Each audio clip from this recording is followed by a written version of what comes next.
Good day, traders. Hope you guys are good and welcome to my trading space. In today's video, we're going to be talking about the key elements of a trading plan. So if you're setting up your own trading plan, what are some of the key elements that you need to cover or you need to consider? Because trading is like any other business. If you don't have a business plan, you're essentially planning to fail. Think about this. Out of the 90 something percent of traders that are losing daily in the market, how many of them do you think don't have a trading strategy? Do you think all of the people are failing because they don't have a strategy? There's clearly more to it. One of the things that I've noticed about people who are constantly failing in the markets, they don't have a set of rules that they've set for themselves. And I believe that as you watch this video, you try to level up in your trading. And having a trading plan is one of the things that you need to consider or you need to enforce in your daily life as a trader. So without wasting any time, make sure that you're taking notes. And yeah, we'll get right into it. The first thing that you need to consider, which is pretty much obvious, is your trading tools.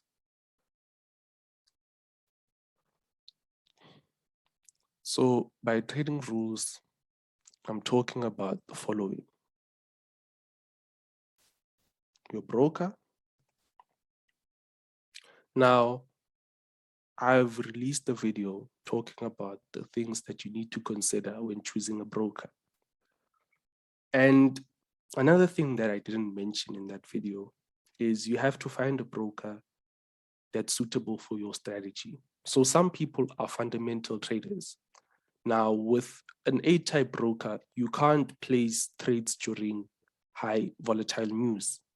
So it means that for you to be able to trade during the times that you want to trade or during the times that your strategy suggests that you must trade, you need to find a broker that's suitable for the type of strategy that you're using in the market.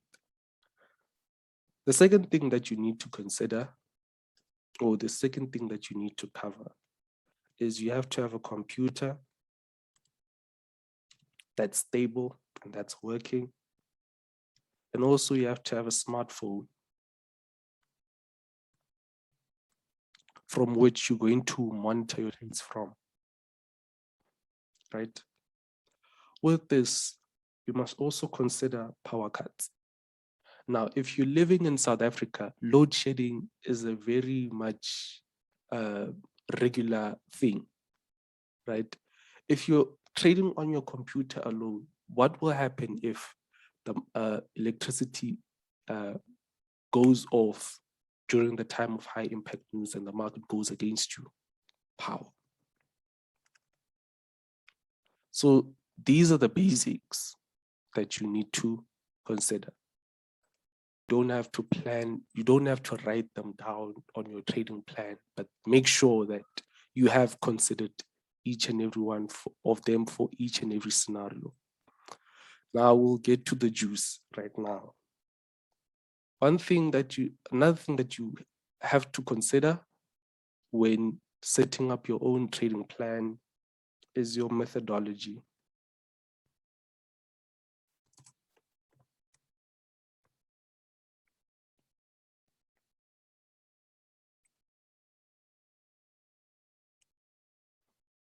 Right?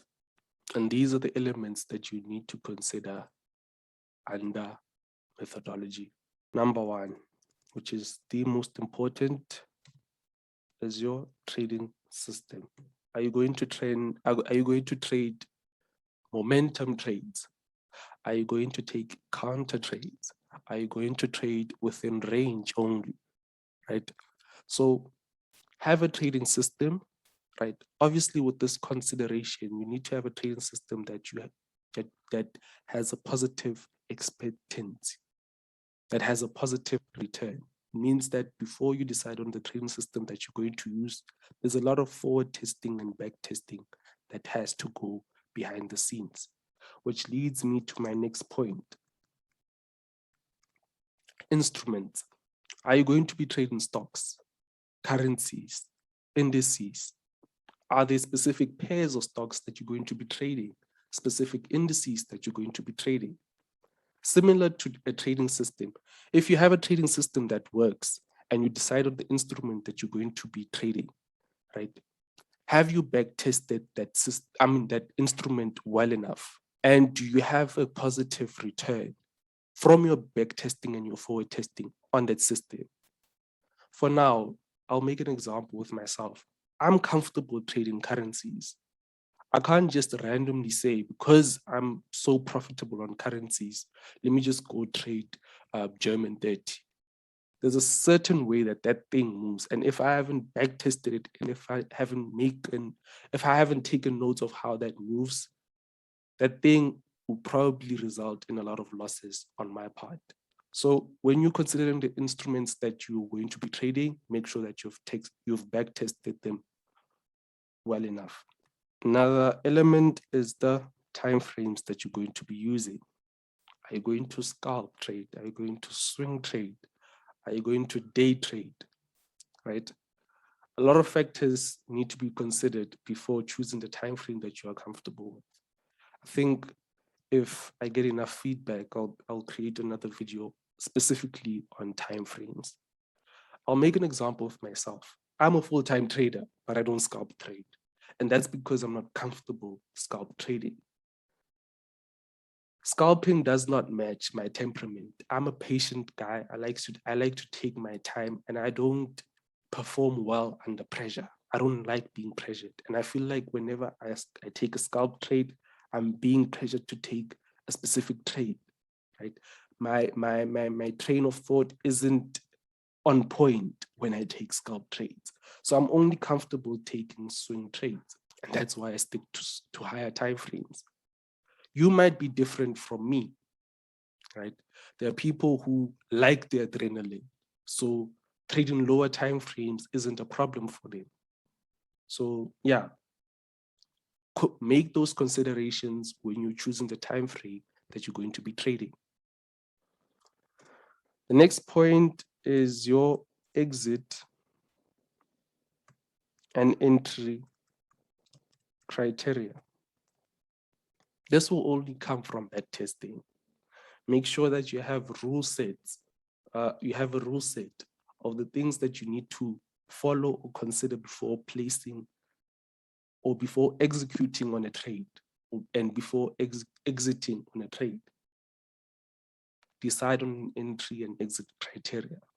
So for example, with me, if I have an uptrend, I know that I have to wait for demand, higher time frame demand to be in control. The market has to be on my lower time frame demand areas, which for high probability trades have to be within a higher time frame area of demand. So those are the things that I know about myself. If a certain setup does not meet that criteria, I'm not going to take that trade. I also have rules for the kind of profit or the kind of how. I also have a rule set for how I set my take profits, right? So make sure that you have an entry criteria and you also have an exit criteria. On that, you also need to have a rule set for how you set your stop losses.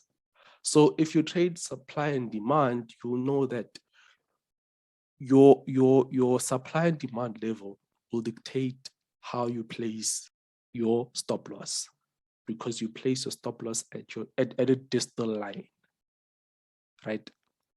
Some people place stop losses via pips. So someone will say, for every trade that I'm taking, I'm only willing to risk 50 pips.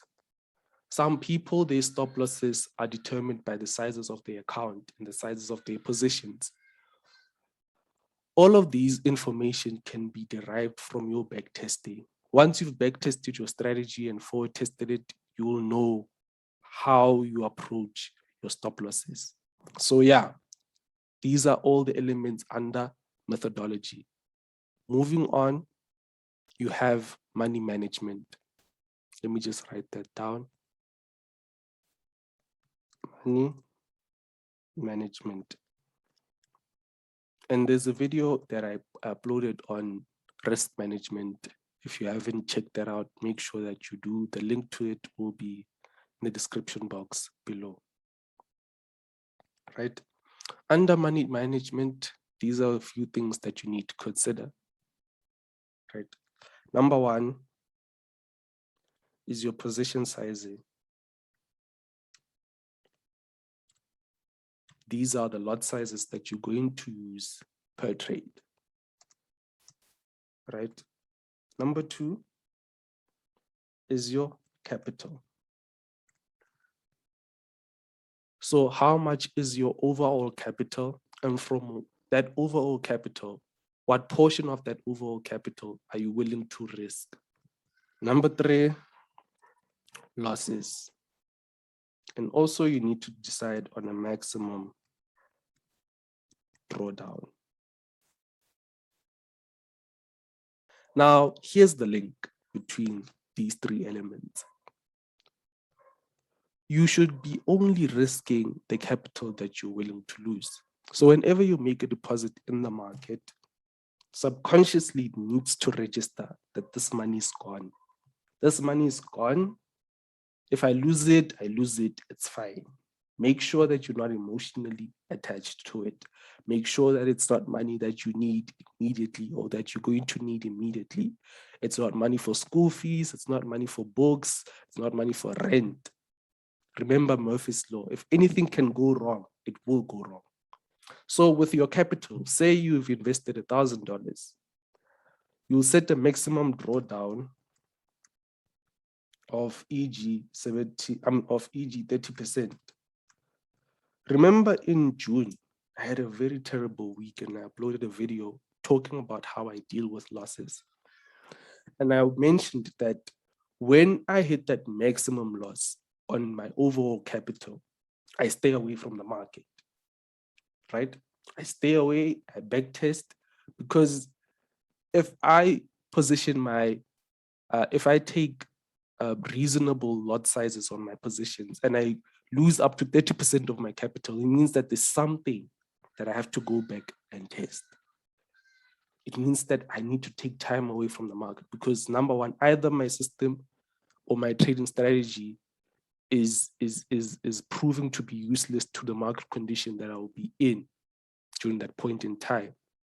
Either there are points that are missing, either there's something wrong with my site and I need to go back and reset, right? So decide on a maximum drawdown that you're willing to take, and it has to be determined. It has to correlate with their capital that you've invested. Now, if you have $50, these things become irrelevant chats because with $50, if you're a swing trader, you are 5 trades away from blowing account, right? You are limited in how you're going to position your trades. It's impossible to manage your risk well, right? Because also with this, you're going to decide on how much you're willing to risk per trade. And I said, my recommendation is 5%. How are you going to risk 5% on a $50 account? That's 50 cents, isn't it? So make sure that you have enough capital.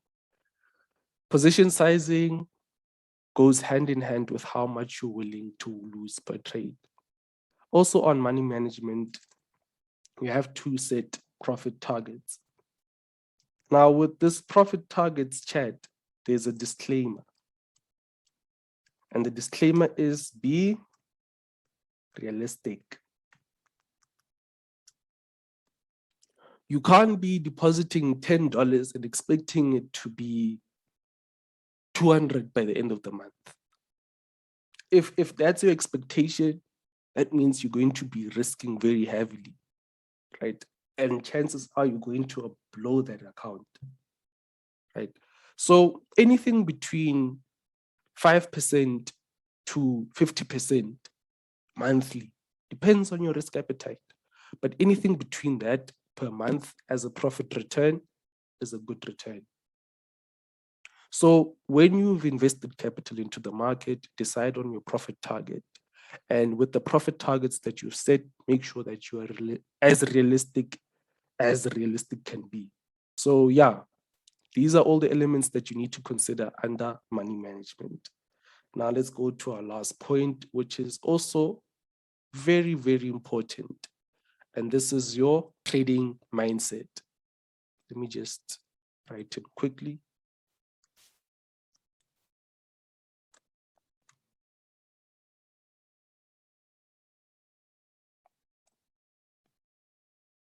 Under trading mindset, you need to keep track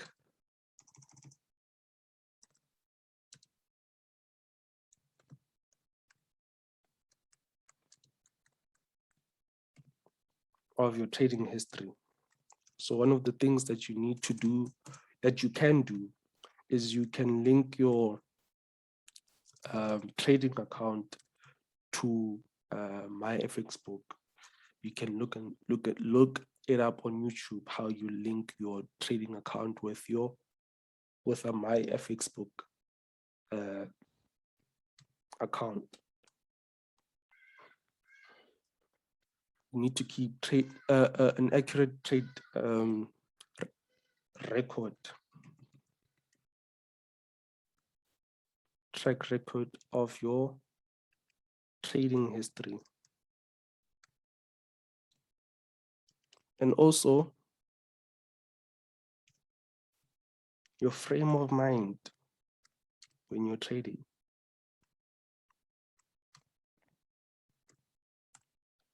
So with this, journalizing is a very important chat.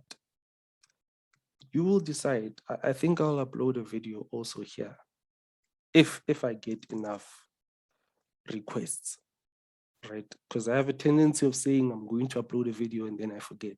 If I get enough requests, I'm going to upload a video on how you journalize, right? So yeah, keep a track record of your trading history and also your frame of mind when trading. Another thing here, which is very, very important, is routine. All of the successful traders that I follow and I engage with on a regular basis have a trading routine. Sorry about that, I had to dash quick. But then, yeah, I remember I was talking about the importance of having a routine. I was saying that every successful trader that I know, that I follow, that I engage with has a trading routine, right? So make sure that you have a trading routine. And you also have a trading process. One final point is you must have your own psychology rules.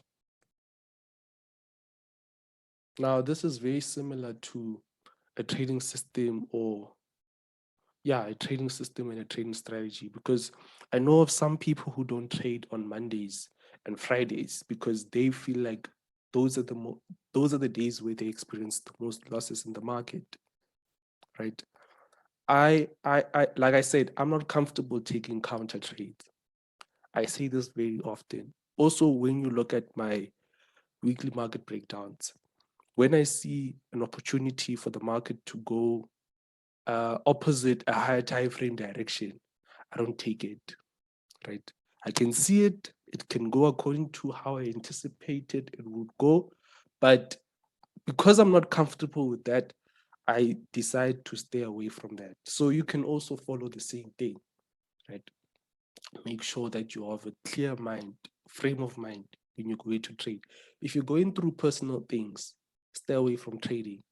If you're feeling bad about yourself during that day, right, stay away from the markets. If you're feeling like, and this often happens when you've experienced a losing streak, your level of confidence suddenly drops. If you're feeling like that, stay away from the market, right?